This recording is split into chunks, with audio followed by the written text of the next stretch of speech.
আজ আবার অনেক দিন পর এই জিনিসটা বানিয়ে সেই ছোট্টবেলার কথাটা মনে পড়ে গেল। যখনই সেই গরমের ছুটি পড়তো, সেই আমি, দিদি, মাসি সবাই সেই মামা বাড়ি যেতাম। দিদা এটা আমাদের জন্য বানিয়ে রাখতো। আমরা সেই কী আনন্দ করে খেতাম, খুব ভালো হতো। যদিও দিদার মতো হবে কি না তা জানি না, কিন্তু তাও আজ অনেক দিন পর এটা আমি আবার বানালাম। হঠাৎ করে একটা ভিডিও দেখে মনে পড়ল যে হ্যাঁ, এটা তো বানানো যেতেই পারে। অনেক দিন আমরাও খাই না। সেই ছোটবেলার কথা, সে আর কি বলি। আমার আর আমার দিদির সেই খুনসুটির কথা। সে কি শুধু খাবারে খুনসুটি? না, সব বিষয়। আর আমি যে আমার দিদির হাতে এত মার খেয়েছি বলার মতো না। আর আমার দিদি যে এতটা মিথ্যে কথা বলতো সে আর কি বলবো আমি। এখানে আমার মিক্সি খারাপ হয়ে গেছে লাস্টের দিকে এসে। আমার এতগুলো সাবু একসাথে দেওয়াটা উচিত হয়নি। দেখতেই পাচ্ছ ধোয়া বেরিয়ে গেছে। জানি না, মায়ের কাছে বকা খেতে হবে। কি বলবো,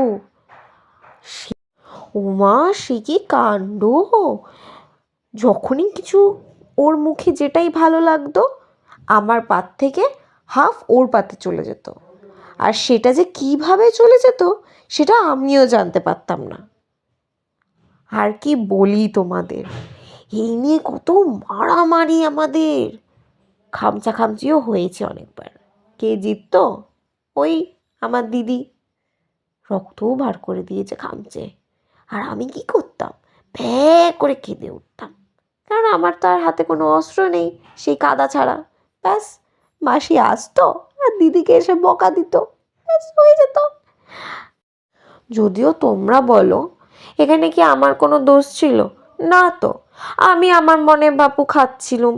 সেখানে কোথা থেকে কি এসে ও আমাকে বলে কি না, ওই দেখ বোন টিকটিকি, ওই দেখ বোন মাসি ডাকছে। আমি কি করব? কোনো কিছু ওর মুখে ভালো লাগলে যদি হাফ ওর পাতে চলে যায়, তাহলে সেখান থেকে যদি আমি সেই নিয়ে কাড়াকাড়ি করি, উপরে আমার সাথে ঝগড়া করতো, তা আমি কাঁদবো না? তোমরাই বলো। যাই হোক, তো সেই ছোটবেলার কথা আমার মনে করতে করতে, সেই খুনসুটি, সেই স্মৃতি মনে করতে করতে হঠাৎ করে আমার এই রেসিপির কথা মনে পড়ে গেল যে সেই ছোটবেলায় যে মামা বাড়িতে গিয়ে দিদার হাতে সেই এই রান্নাটা খেতাম। আহা, যদিও দিদার মতো হবে কি না তা বলতে পারছি না, কিন্তু চেষ্টা তো করে দেখাই যেতে পারে। তা দেখা যাক কত দূর কি করতে পারলাম আজকে আমি। এমা দেখেছো, কথা বলতে বলতে এতক্ষণে আমাদের দুধও ফুটে গেছে। তার মধ্যে আমরা সাবুদানার যে বলগুলো বানিয়ে রেখেছিলাম সেইগুলোও একে একে আমরা এই দুধের মধ্যে ছেড়ে দিলাম। এবার এটা কিছুক্ষণ ফুটবে, তারপরে রেডি হয়ে যাবে আমাদের গরম গরম সাবুদানার রসমালাই। হ্যাঁ, ঠিক শুনেছেন, সাবুদানার রসমালাই।